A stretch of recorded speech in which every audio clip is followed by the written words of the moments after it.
comment ça se fait que les charges s'attirent? Qu'est-ce qui fait qu'à distance, il y a une force qui apparaît à un moment donné? Est-ce que cette force-là apparaît instantanément? Donc, par exemple, si je prends une charge ici, appelons-la Q1, charge positive, elle est tout seule, il n'y a pas de force. Puis, à un instant donné, je prends une autre charge, puis je la positionne à une certaine distance de Q1. Bon, maintenant, j'ai Q1 et Q2. À l'instant où Q2 apparaît à cet endroit-là, est-ce qu'à cet instant-là, instantanément, il y a une force de répulsion qui apparaît? Ou est-ce qu'il y aura un délai entre l'apparition de la charge Q2 et l'apparition des forces? Même problème. Si je décide de prendre Q2 et de la déplacer, okay, je la positionne ici maintenant. Est-ce que le sens vectoriel, est-ce que les forces vont changer de direction automatiquement ou il y aura un certain délai? Ces forces-là ne changeront pas de sens instantanément ou n'apparaîtront pas instantanément. Il faut absolument que l'information puisse se transmettre d'une charge à l'autre. Donc, cette information-là va être transmise via un champ. Donc, on appelle ça le champ électrique. Donc, le champ électrique, par exemple, la charge Q1 fait un champ électrique qui remplit l'espace, et la charge Q2 va interagir avec ce champ-là. Ce qui veut dire que si je déplace la charge Q2, bien, je la déplace à l'intérieur du champ de Q1. Okay? Et vice-versa. Donc, si je parle de champ, en fait, vous avez probablement déjà étudié jadis les champs magnétiques. Donc, si on regarde ici, dans cette image-là, ben, j'ai un aimant, donc pôle nord, pôle sud. Avec la lumière de fer, ce qu'on peut faire, c'est de tracer la disposition des lignes de champ magnétique. Le champ électrique est très semblable au champ magnétique. La différence, c'est que le champ magnétique est produit par les pôles d'un aimant, donc pôle nord et pôle sud, tandis qu'un champ électrique va être créé, va être généré par des charges plus et moins. Okay? Donc, le nord et le sud jouent le rôle du plus et du moins. Donc, une charge positive va créer un champ, une charge négative va en créer un autre. Donc, maintenant, tout objet est chargé soit positivement, soit négativement, avec des charges qui sont plus ou moins grandes. Donc, en fait, le champ électrique va dépendre de ces charges-là. Donc, si on prend par exemple deux charges électriques, une négative et une positive, qui s'attirent ensemble, ben, ici, j'ai une petite image qui vous montre à peu près à quoi pourrait ressembler le champ électrique aux alentours de ces deux charges. C'est ce qu'on fera à la fin du chapitre quand on tracera les lignes de champ électrique. Donc, le champ électrique remplit tout l'espace, puis les charges vont interagir avec ce champ-là pour générer une force électrique. Donc, le champ électrique, c'est un champ qui est vectoriel. Ça veut dire que le champ possède une direction. À quoi ça ressemble un champ vectoriel? Bien, ça peut ressembler à ce que j'ai ici. Okay? Donc, par exemple, c'est des vecteurs. Donc, n'importe quel vecteur, comme on l'a appris, donc une flèche, une orientation, une longueur. Mais, quand on parle d'un champ, c'est que le champ remplit tout l'espace. Donc, ce qu'on fait ici, en fait, j'ai un petit logiciel là, qui me permet de tracer des champs comme ça, mais pour le représenter, vu qu'il remplit tout l'espace, c'est comme si on prenait une matrice de points, donc des points qui sont également espacés. Pour chacun de ces points-là, ce qu'on fait, c'est qu'on trace la valeur du champ électrique, ou en fait le vecteur champ électrique pour cet endroit-là. Donc, le champ, c'est tout ça. Donc, c'est l'ensemble de ces vecteurs-là. Ce qu'on a ici, c'est un exemple parmi tant d'autres. Ce que j'ai fait, c'est un champ qui est constant. Donc, c'est un champ qui pointe toujours à 45 degrés avec des vecteurs qui ont toujours la même longueur. Donc, c'est un champ constant. On travaillera avec des champs constants éventuellement dans la session. Mais un champ peut varier en intensité puis en orientation en fonction de la position dans l'espace. Donc, si par exemple, je prends ce champ-là, ben, c'est un champ qui pointe toujours vers l'extérieur. C'est un champ qui est radial. Ce champ-là ressemble étrangement, en fait, en termes de configuration, au champ d'une charge ponctuelle. Je pourrais pratiquement prendre une charge ponctuelle, donc une charge plus Q, par exemple, la positionner au centre, puis on aurait le type de configuration de champ électrique pour une charge ponctuelle. Donc, tantôt, ce que je vais faire, c'est de tracer autrement. Là. Et ce qu'on remarque dans ce dessin-là, dans ce champ-là, c'est que ben, évidemment, le logiciel que j'utilise présentement, c'est que c'est un code de couleur. Donc ici, on voit que les flèches sont bleues, puis plus on s'éloigne, plus les flèches deviennent vertes. En fait, c'est en lien avec l'intensité du champ. Donc, par exemple, les flèches en bleu devraient normalement être plus grandes que les flèches en vert. Donc, si on n'avait pas un code de couleur, ce qu'on ferait, c'est qu'on mettrait des flèches plus grandes ici, de plus en plus petites vers l'extérieur.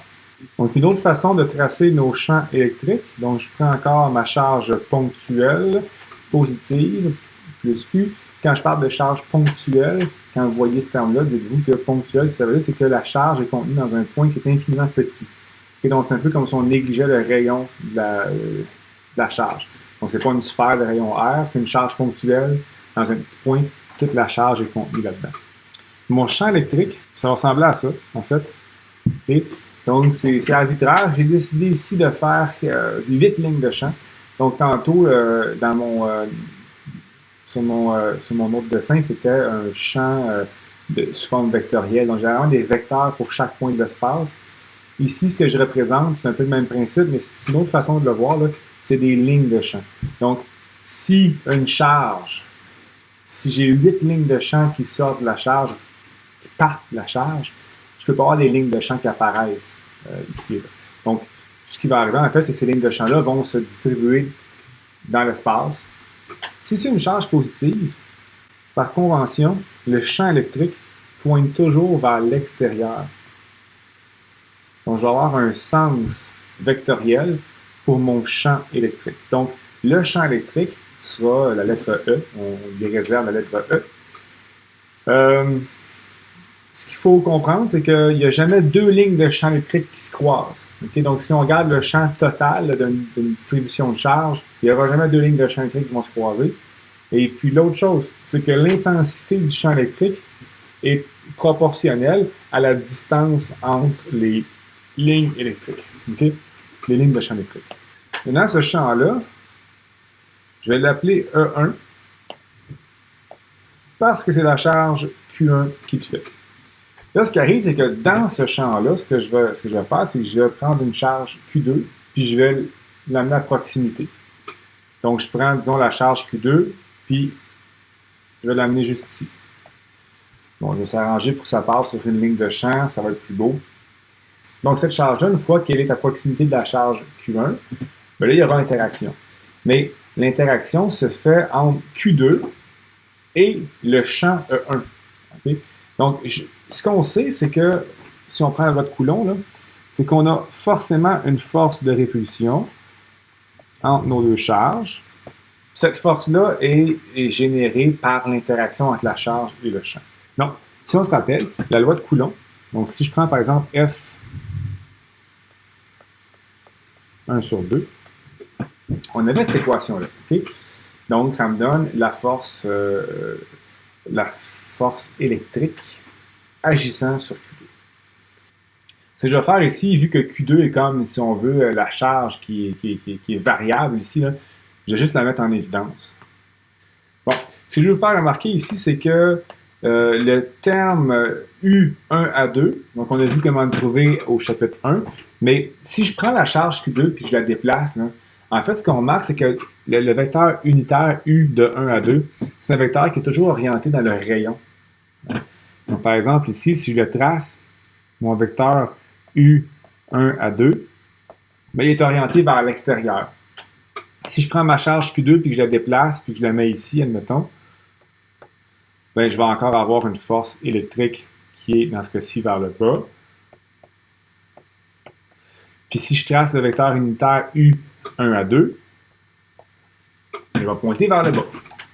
Donc, finalement, ce que je peux faire pour simplifier les choses, c'est que je sais que si j'ai une charge ponctuelle Q1 qui génère un champ électrique, mais ma charge Q2, si je la place à quelque part autour de la charge Q1, la direction de la force, qui se trouve à prendre la direction de U1 à 2, est toujours la direction de UR. Okay? Donc, c'est la direction du rayon, finalement.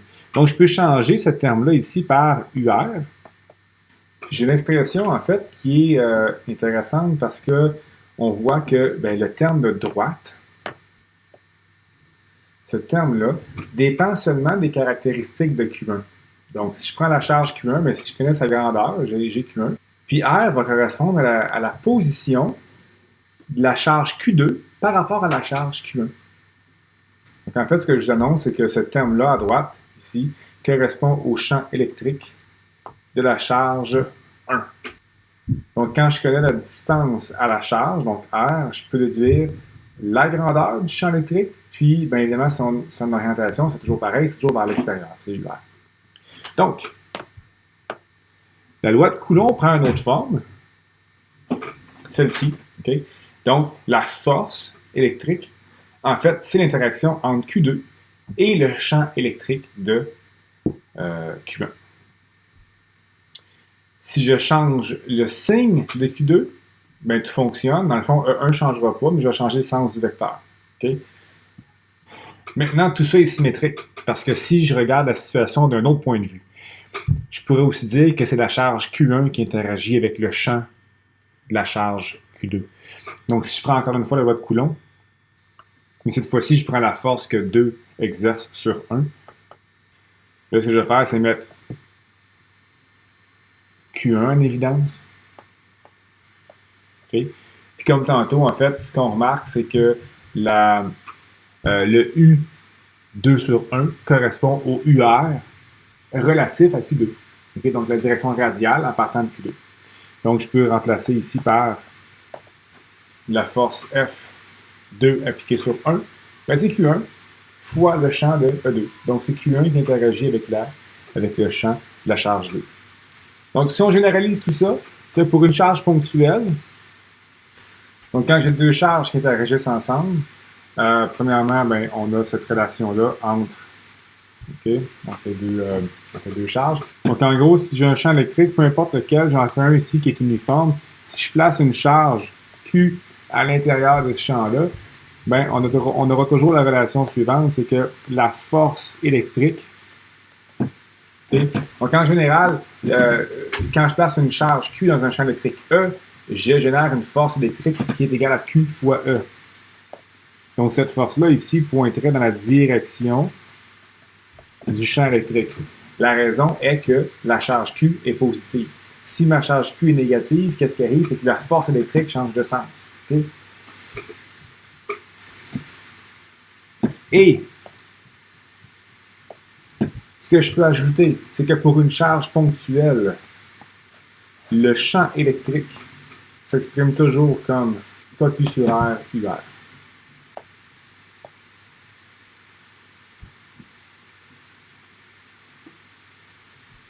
Maintenant, qu'est-ce qui arrive si ma charge est négative? Il n'y a absolument rien qui change dans cette équation-là. La seule chose, c'est que si la charge est négative, c'est la valeur de Q qui va changer. Okay? Donc, je vais avoir un signe négatif pour Q. Comme tout vecteur, quand je change le signe d'un vecteur, je change son orientation à 180 degrés. Ce qui veut dire que, ben, on peut y aller, en fait, pour une charge négative, ce qu'on va avoir. Donc, si je prends ici moins Q, mais l'orientation va être le contraire. Donc, le champ va pointer vers l'intérieur, donc vers la charge négative. Okay? Donc, ici, on a le champ électrique d'une charge négative et d'une charge positive. Donc, tout ce qui change, c'est le sens. Si on prend l'équation qui est en haut à droite ici, et puis qu'on divise par la charge Q, donc ça me donne une autre définition du champ électrique, donc ce qui doit être la force appliquée sur une charge par unité de charge.